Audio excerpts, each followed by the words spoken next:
what's going on, guys? Dale Valor here from Modern Valor Dating. Listen, I have been playing around with the idea of doing this video for quite some time, almost since we started this channel, all right? And I haven't done it. I've alluded to it a few different times, but for whatever reason, man, I don't know, like maybe I just thought it wouldn't be relatable, or I don't know.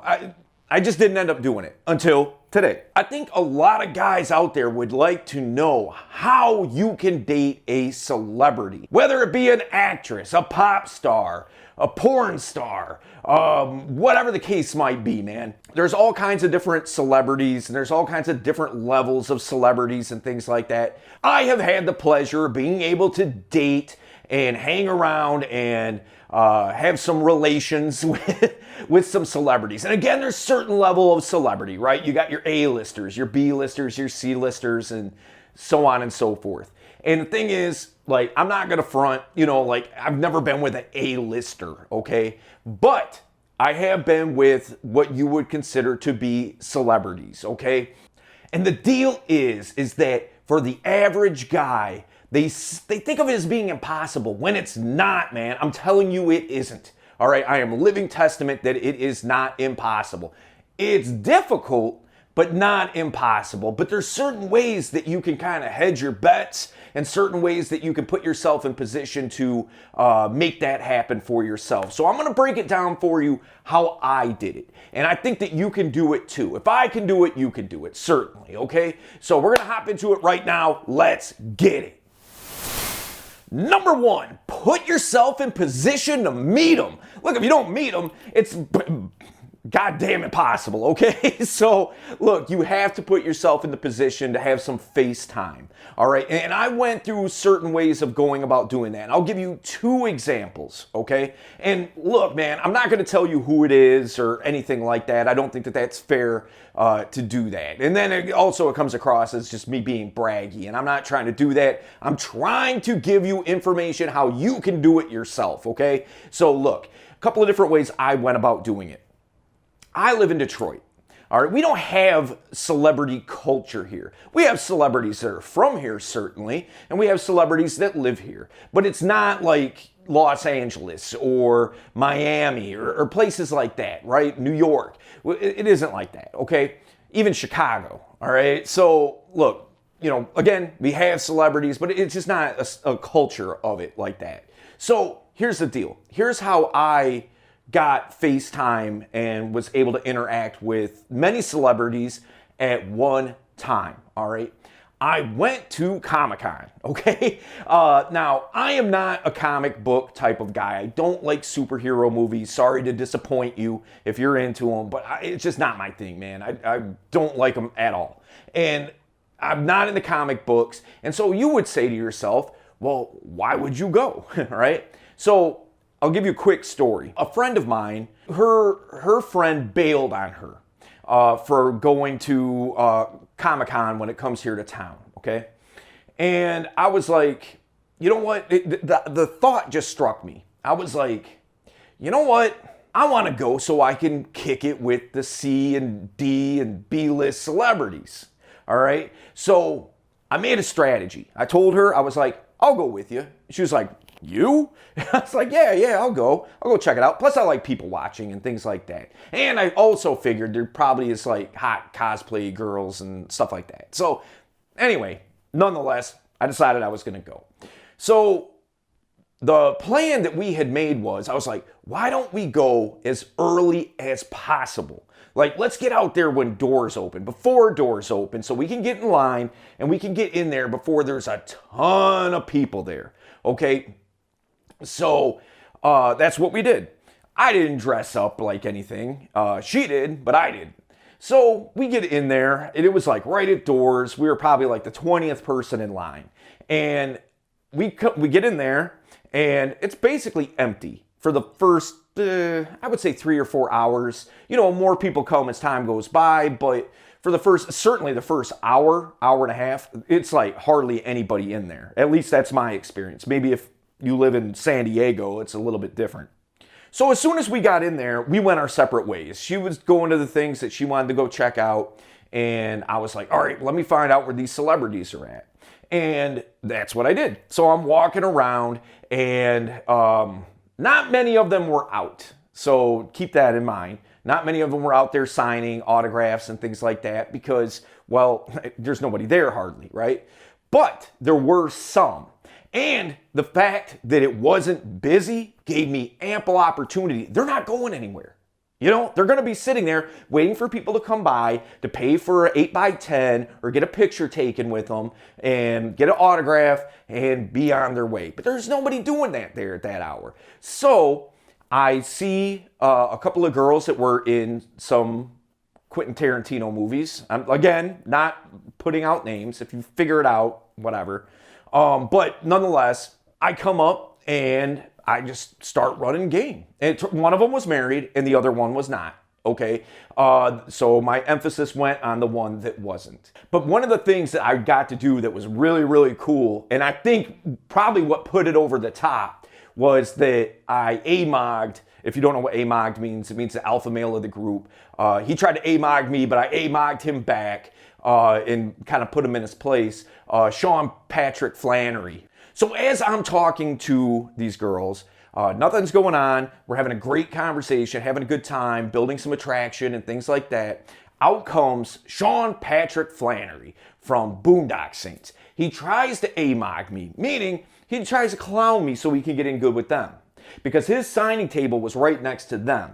Okay, their tables were joined, and it just wasn't time for him to sign yet. And so, but he was hanging out backstage and kind of ducked in. And anyway, so what ended up happening was he tries to clown me, but I flipped it on him and clowned him back, and he ended up leaving all pissed off. All right, and that was just that alone was pretty awesome. But the deal is I ended up number closing one of the girls, and we set up time for later because, you know, they're in town. They got nothing to do. And so we set up time that I was going to come chill with them at the hotel bar and things like that, because this convention center has a hotel that's connected to it.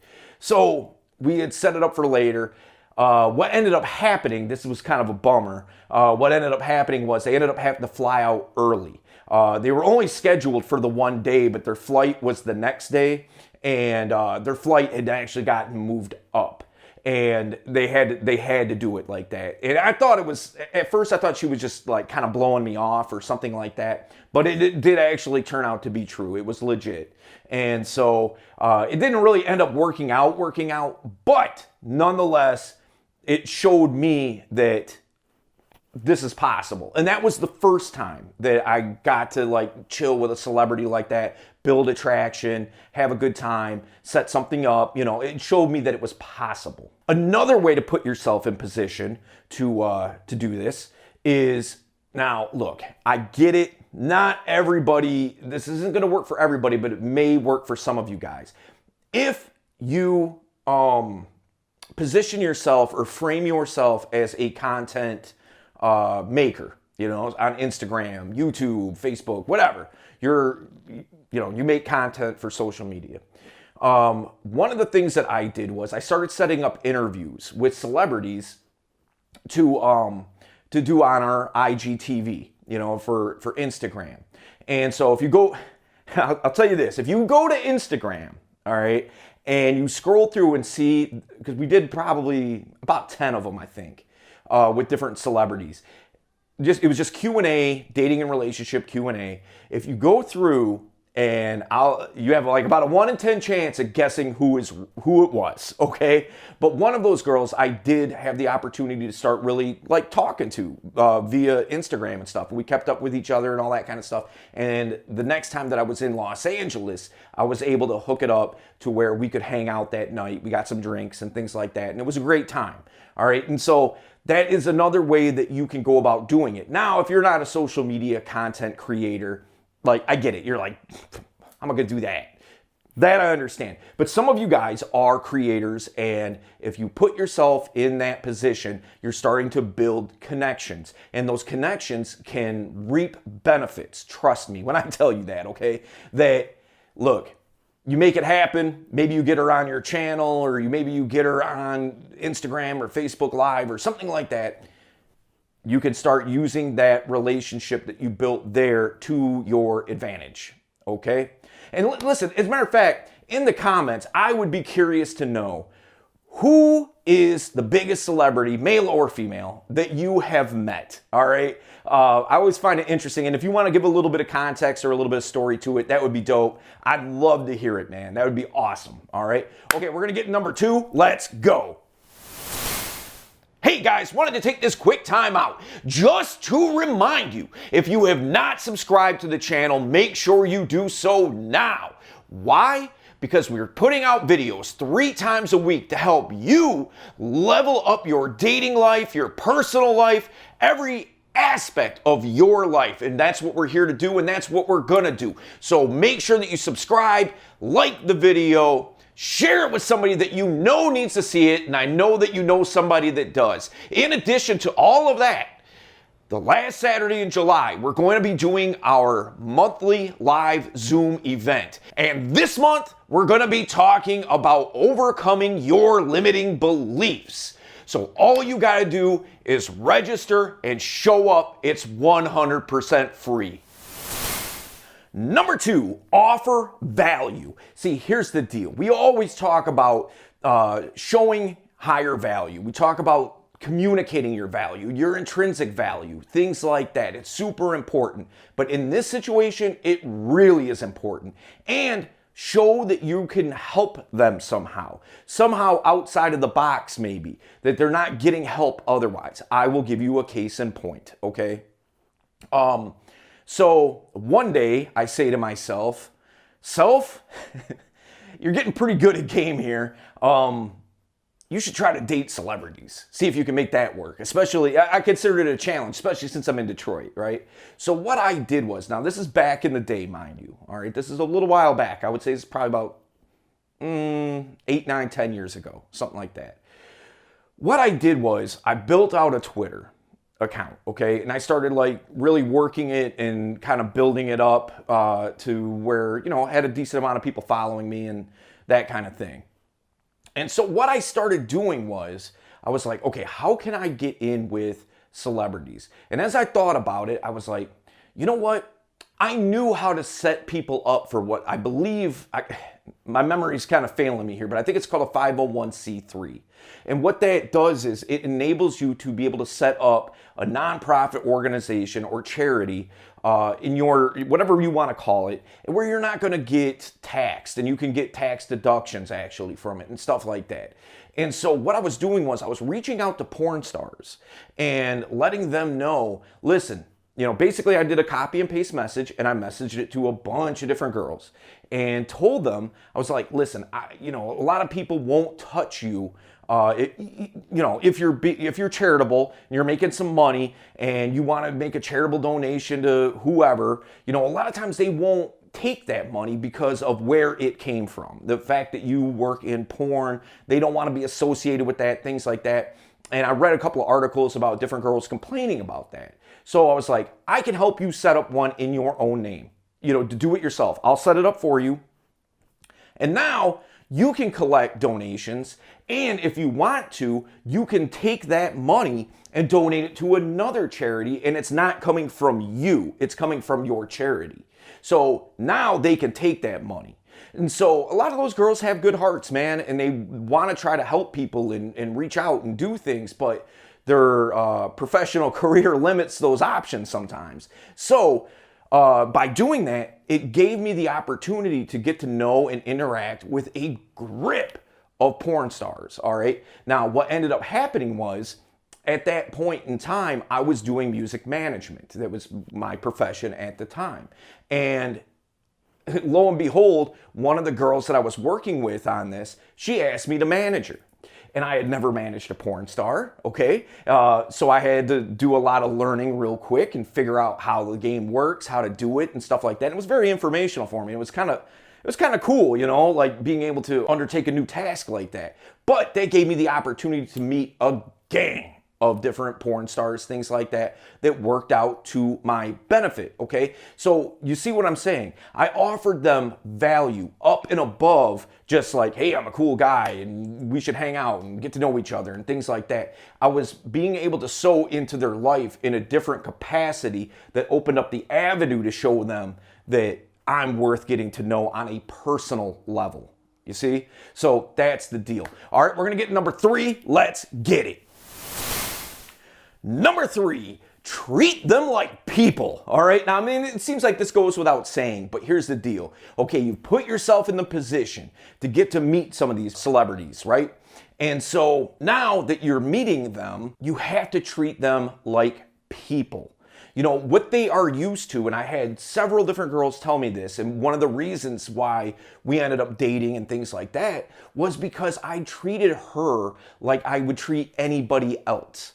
See, they're used to 2 different kinds of guys, and this is, you know, this is information I got from several sources, okay? They're used to 2 different kinds of guys. They're used to the guys that put them on pedestals, like that aren't inside of the entertainment industry, or even if they are in it, they're like low scale, and you know, they put them on a pedestal, and or they think that it can help them move their career along, use her as a stepping stone or something like that. Or somebody who's already well established in the industry, who basically just wants to bang them and that's it, okay? They don't typically get in front of guys who are just normal guys, in the sense of you're not a celebrity, you know, you're just a cool, attractive guy that, lo and behold, had the opportunity to kick it with her. Now, again, the girls that I had dated that were celebrity status weren't A-listers. So I don't really know what that's like. I can't really give you good, solid advice on how to do that. But with the girls that I did able to, you know, be with and things like that, they all told me the same thing. You know, one of the reasons, and I'm not the most physically attractive guy on planet Earth, okay? Like, I'll call it what it is, you know? But here's the deal. I treated her like I would treat anybody else. I wasn't intimidated by her celebrity status. I didn't ask her a billion questions about her career. Oh, like, oh, did I see you in this? Were you in this? I didn't talk about any of that. When she acknowledged that she's an actress, I didn't ask, oh, what have you been in? Because that's what every guy does, right? So I acknowledge it. Oh, that's pretty cool. Yeah, that's awesome. Like what, like community theater or something like that? Or, you know, and just kind of bust her chops a little bit about it, and then move on and talk about stuff that I'm passionate about and things that interest me and things that we have common interests in and stuff like that. And that's what really set it apart. I wasn't afraid to clown her a little bit. You know, I took on a cocky, funny frame, and that was it, really. You know what I mean? So if you don't put them on a pedestal or treat them like, you know, with kid gloves, or treat them like porcelain or something like that, then you should be just fine. All right. If you did the first two steps first, then you'll be good. All right. All right. We're going to get number 4. Let's go. Number 4, keep it discreet. Now, you may say, well, Dale, you're shooting a video on this right now. Well, okay, and I've also not mentioned any names. You know what I mean? So that's the deal, man. If you do those first 3 things that we talked about, now that you're on to number 4 and you're actually kicking it or flirting with or dating or even having a full-blown relationship, okay, keep it to yourself. Now, you know, if it gets to the point of like, she's meeting your family and things like that and vice versa, I mean, that's a little bit different. But until like things are established like that, keep it to yourself. Maybe you can tell a couple of your homies or something like that, but don't be putting it on social media. Don't be going around bragging to everybody that you know and things like that, because now you have just shown that you're putting her on a pedestal. Look at the prize that I got. You see, you're already showing that her value is far higher than yours, that you are lucky enough to work your way in. And that's going to be a turnoff to her. And God forbid that it gets out You know, like you start posting stuff on social media and all that kind of thing, and her career takes a hit for it for some reason because you said something stupid. Man, like firstly, that's not cool. And secondly, it's not going to do you any favors, okay? So, because look, you never know what could happen if you get in the right circles. It could elevate your life significantly, and you just shot yourself in the foot, okay? So that's the deal, man. So look, take all 4 of those in that order. A lot of times these videos, they're not really in a chronological order, but I'm telling you, put number 1, 2, 3, and 4 in that order, and it will work for you if you play the numbers game and you do it right. Okay, so listen, what are you going to do when you meet one of these girls, right? What are you gonna say? What are you gonna talk about? Look, we did a video a little while back on opening. All right, how are you going to walk up and start this conversation with her? So what I want you to do is go check that out, because look, you put yourself in the position and then you're like, I don't know what to say. You know, like, come on, man. Be more prepared than that. So go back to that video, check that out, and I will see you there.